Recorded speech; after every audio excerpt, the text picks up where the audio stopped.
So can we have a round of applause, please, for our first guest speakers? Hello, everyone. Can you all hear us, or can you hear me? Okay, excellent. I'm Mia, and this is Jeff, my business partner.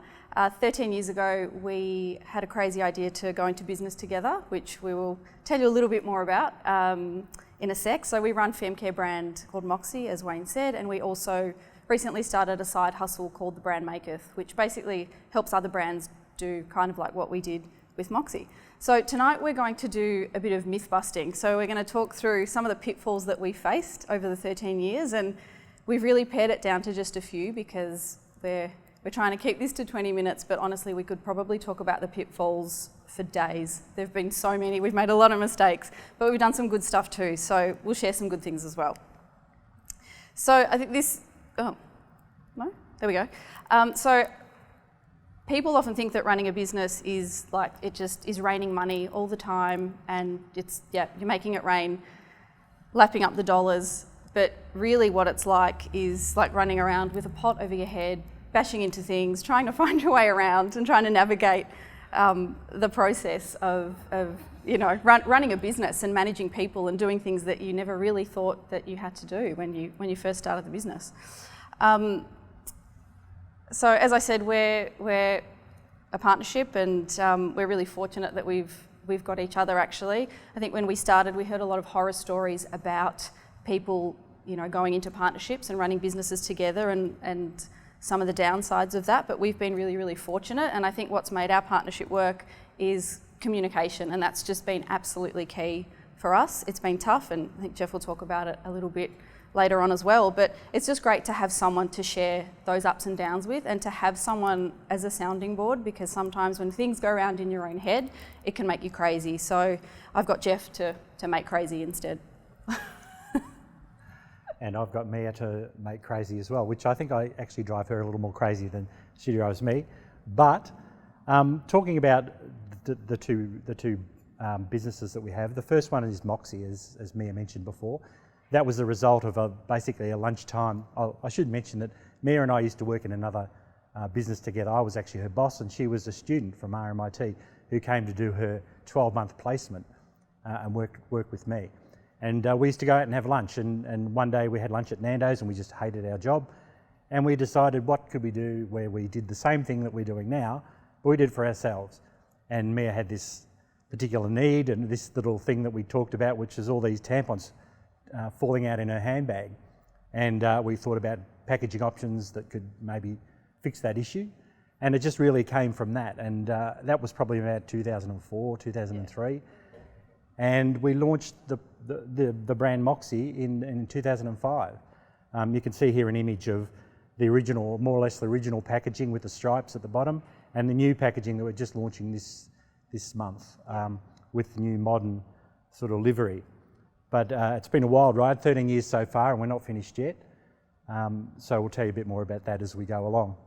The next business is just a more recent thing. We probably launched it 2 years ago.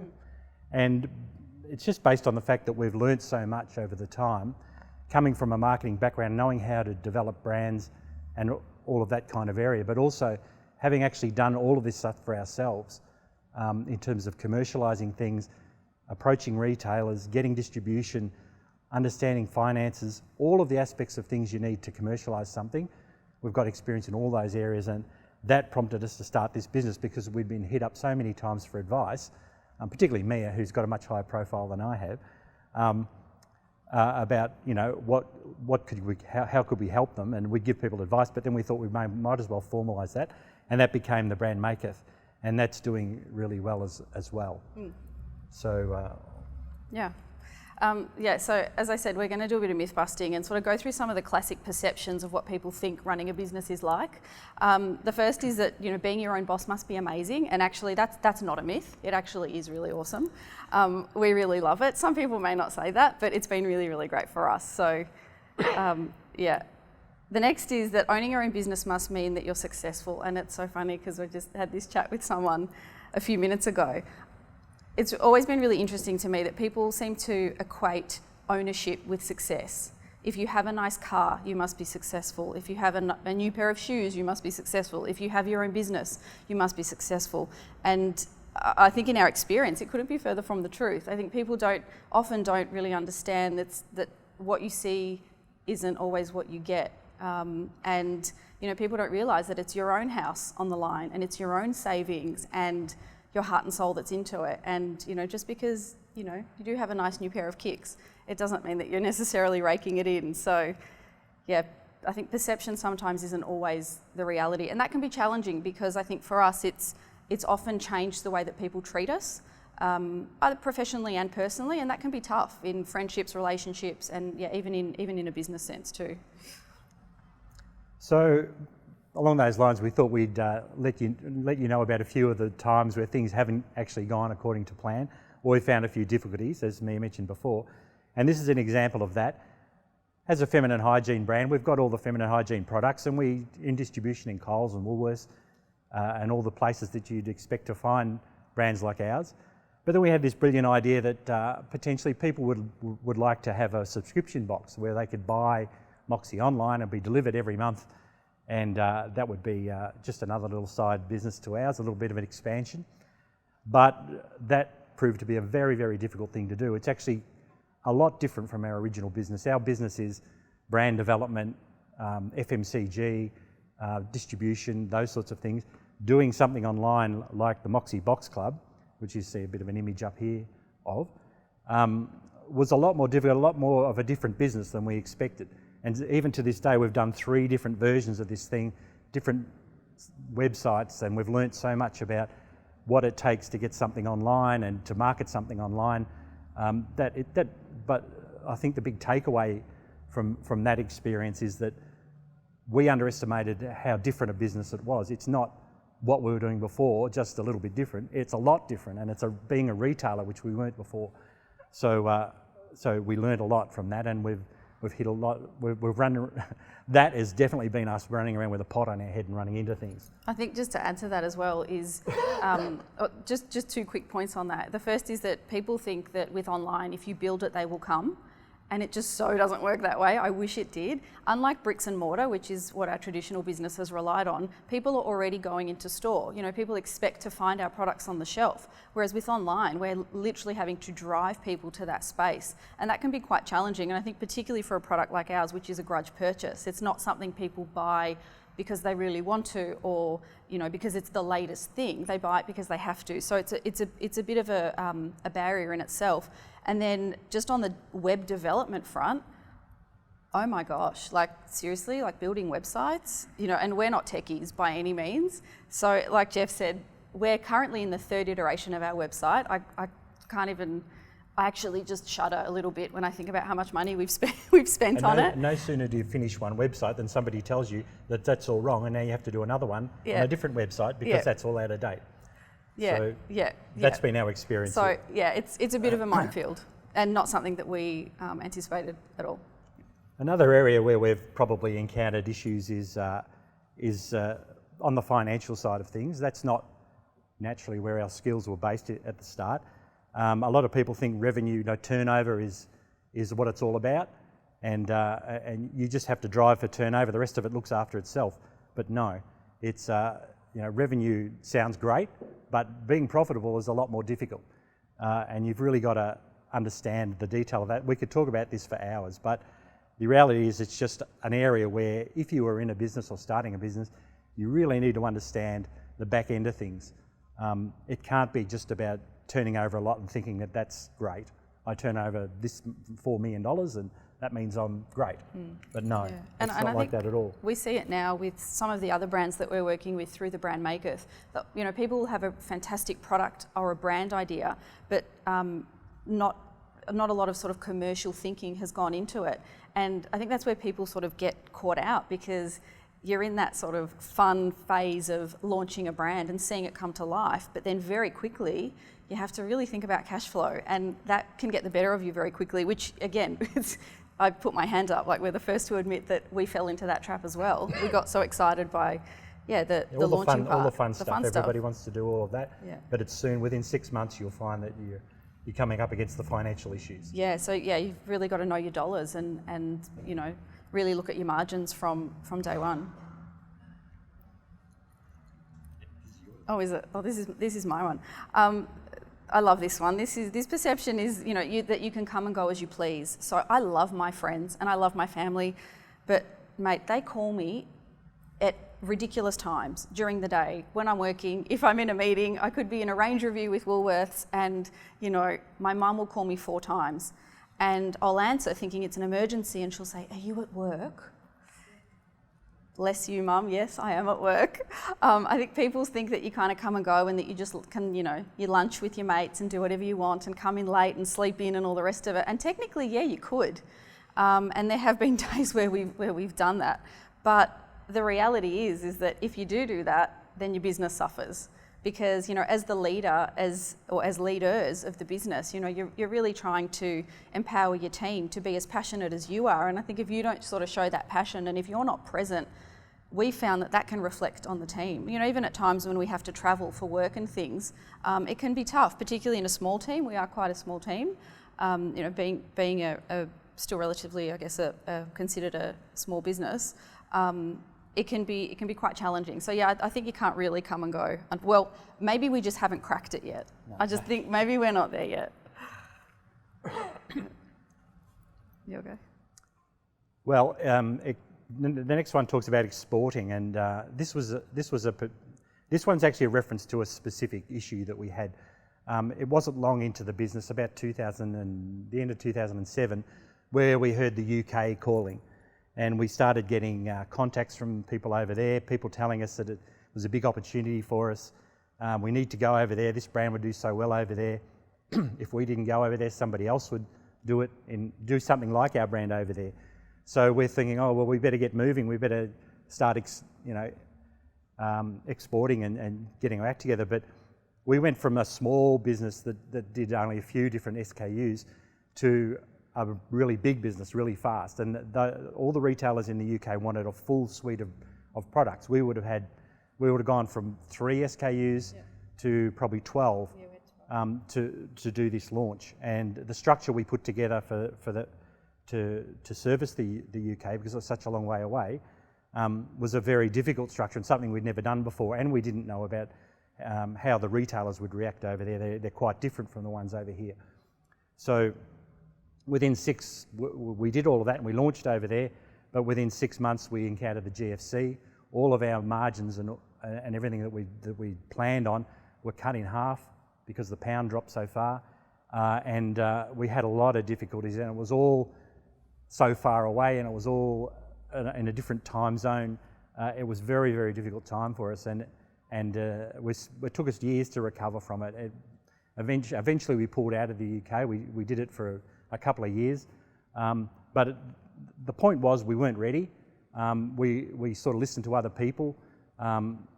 We didn't get the right advice. We didn't take the time to do that. We just went for it as fast and hard as we could. We took the risk, and it all didn't work out for us. So there are times where you probably got to look at those things and really think about whether or not that's the right thing to do at the time. It sounds great, and it sounded, like I said before, about turnover. Great turnover, but no profit. So, and we didn't look. Obviously, we couldn't predict the GFC either. But those things all came together, and really was a stressful time. Yeah. So yeah. Yeah.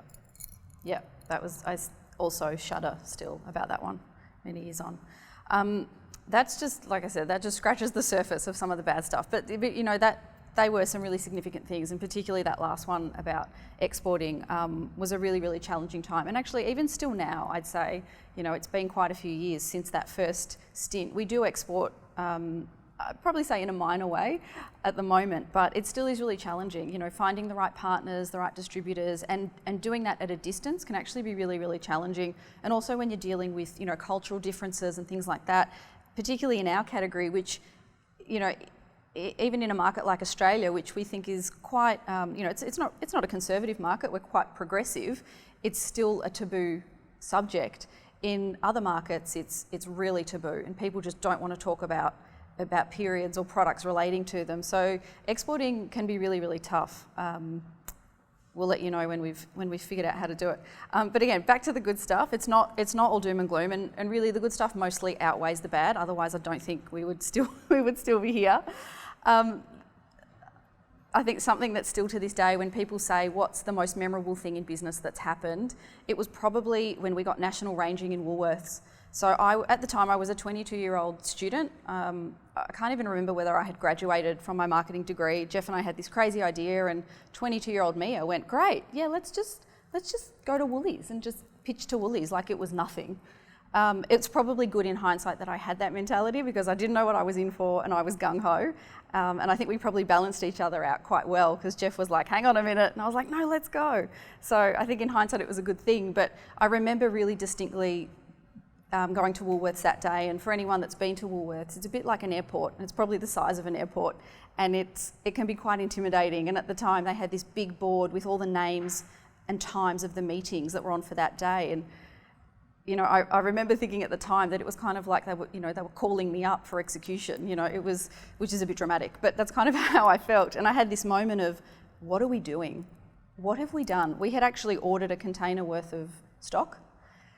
We were very, very ambitious and very confident. And again, I think in hindsight that was a good thing, because the buyer saw the product, loved it, obviously understood that there was nothing like it in the world, nothing sort of truly purse-worthy that came in the little tin, and asked when he could have it. And because it was already on the water, you know, we could deliver it in like 4 to 6 weeks. So that was really a massive occasion, and we got national ranging in all like 800 stores immediately, and it was on before we knew it. So quite a big milestone. Yeah, so we'd taken a massive risk and it delivered. So, you know, that was the sort of thing that prompted us to do the UK thing later on. But thinking, we could do that again. But that was a huge moment, as Mia said, and we walked away from that one thinking, wow, that was fantastic. How easy is this? So off we went. So that was great. But do you want to pop over to the next one? So this one's an image of Mia presenting to a school, and Mia does this quite a bit. This is one of the great parts of our business. And I know if Mia was talking about this slide, she'd be talking about how how wonderful it is to get out and meet people and to sort of to inspire these girls, and that's a girls' school. That they can do this sort of thing too, and you don't have to be a really big concern. You don't have to be a massive company. You can make a difference, and you can. All you have to do is really get an idea and work on it, and actually go and do it, which is probably the only thing that we've done that other people probably haven't, because most people talk about stuff and they don't really do it. That's probably the way Mia would talk about this one. But in terms of myself, the best part of this whole journey has been watching Mia's journey, being part of that. I've watched her go from a student to I don't mean this in a bad way, he's going to embarrass me now. A huge entrepreneur who is the master of this business and knows how to do this and give other people advice, and has just come from that to this. I remember the day she did her first presentation, she couldn't talk. She barely could stand up. And now, she does all the presentations. I just sit there and watch her go. So from my perspective, that's been the greatest part of this. That's one of the really great experiences I've had. So you want to hit it? You're the next one. I'm the next one. Thank you for publicly embarrassing me. I appreciate it. Pads for Pads. So I think one of the greatest things about our business, or that we've been able to achieve with our business and through our business, is using it as a platform to drive change for the things that we're passionate about. And particularly as a women's business, obviously women's rights are incredibly important to us. We had a crazy idea. Again, I think a lot of the greatest things that have come out of our business have just been from off-the-cuff crazy ideas.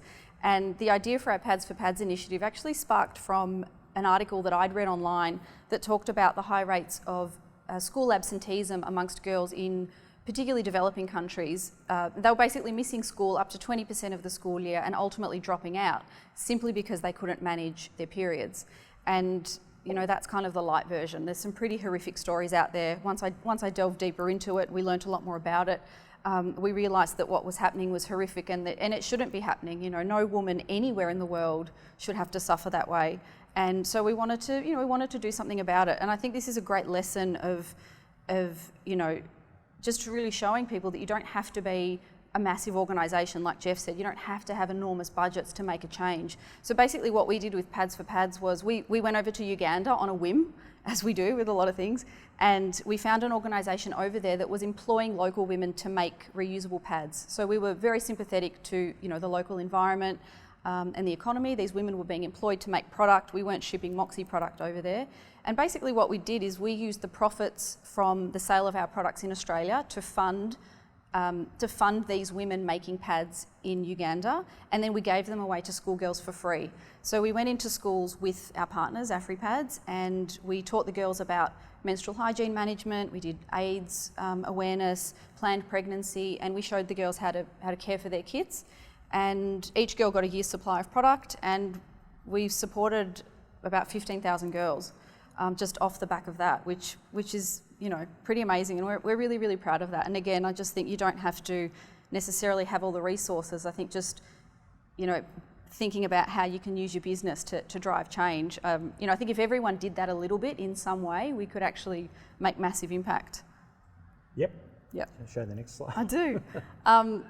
We've got a little video, so apologies to the podcast people who won't be able to see it, but this is the kind of reception we got in Uganda, and I think this kind of just is the ultimate highlight of you know, I just personally, and I dare say that Jeff would agree, I don't think that when we started this business, we ever would have thought that we would find ourselves in Uganda in a school having this experience and actually making what to us is such a trivial, you know, FMCG product that we just think nothing of. We just go pick it up from the supermarket like it's nothing because it's so accessible.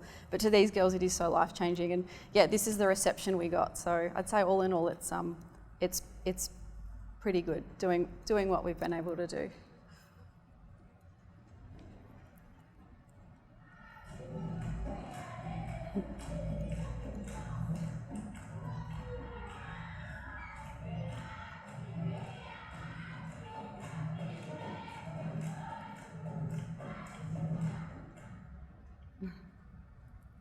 Yeah, so yeah, that was a truly life-changing experience, and like we said, nothing we ever expected when we first started, but you know, so grateful that we actually had that and did that.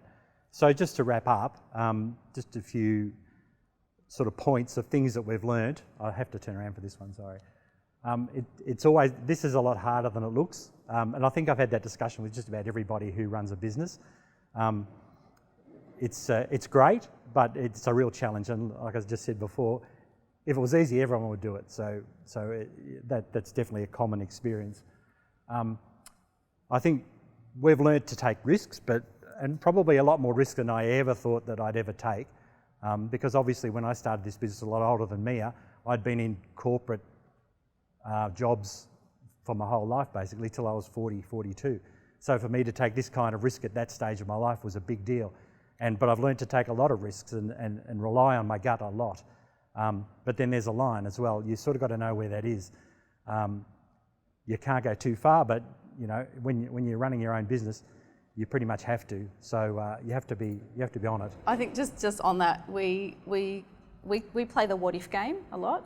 So we're sort of not what if people. Like we'd rather try something and make the mistake, even if it fails, and then at least say, well, we gave it a go, and now at least we know, and we know not to make that mistake again. As I said, we've made a lot of mistakes, but we'll often look at each other and say, okay, well, if we do X, what's the worst that can happen?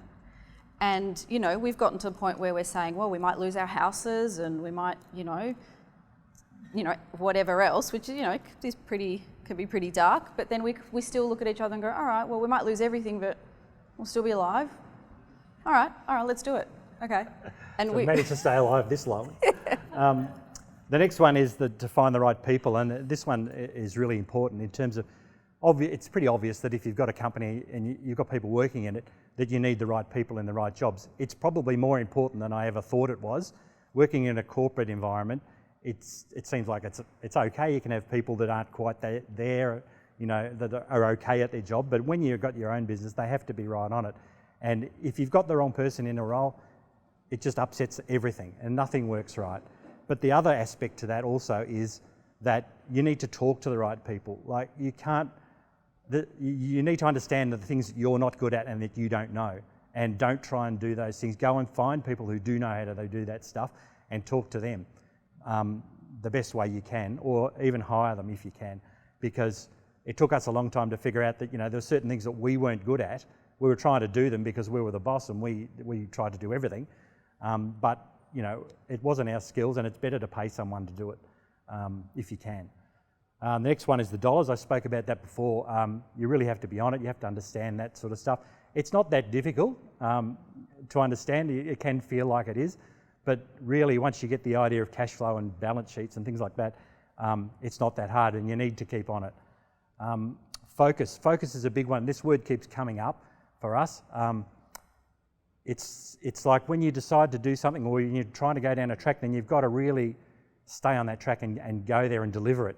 You can't be drawn off or squirreling, what we call squirreling all the time, which is that dog in that show, whatever that was. But it's constantly being drawn off into other areas and not doing what you said you were going to do. But also it's with your thinking as well. You need to think about certain things, and it always comes from a focus, from focusing on a point or something that you have to do, or some goal that you're trying to achieve. And I think actually just to add to that, I think even when we started the business, it was all about focus. So if you're thinking about starting a business or you've got an idea for something, focus. So we focused on a need, on a pain point, on a category, and thought, how can we improve it? How can we make it better? And I think that really helped us. And obviously we got to, you know, the idea of the tampons in the little tins. But yeah, focus I think is critical. Yeah. Yep, makes it easy to think. And the second last one there, timing. Things have their time, and they should happen at a certain time. The GFC was a good example of something that was the wrong timing. Something like the Moxie Box Club is an example of something that is in its time. That's when it needs to happen. It's probably taken us too long to do. Probably needed to happen a couple of years ago. But these sorts of things have their time, and that comes and goes, and it's not always its time. So that's something to really have to think about. And the last one there, the importance of open and honest communication. Mia touched on that before in terms of our partnership. We heard, I'll just reiterate, early on that horror stories of partnerships, and we didn't want to fall into that trap. We didn't want to be the people that had massive issues with one another and never told one another. So we always communicate.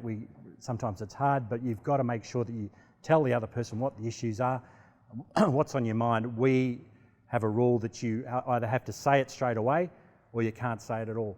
So it can't last more than 24 hours. So if we've got an issue, you've got to be out with it. If you bring it up in a week and say, well, I've had this issue for a week and I haven't told you, then it's not right, it's not valid, you shouldn't have done that.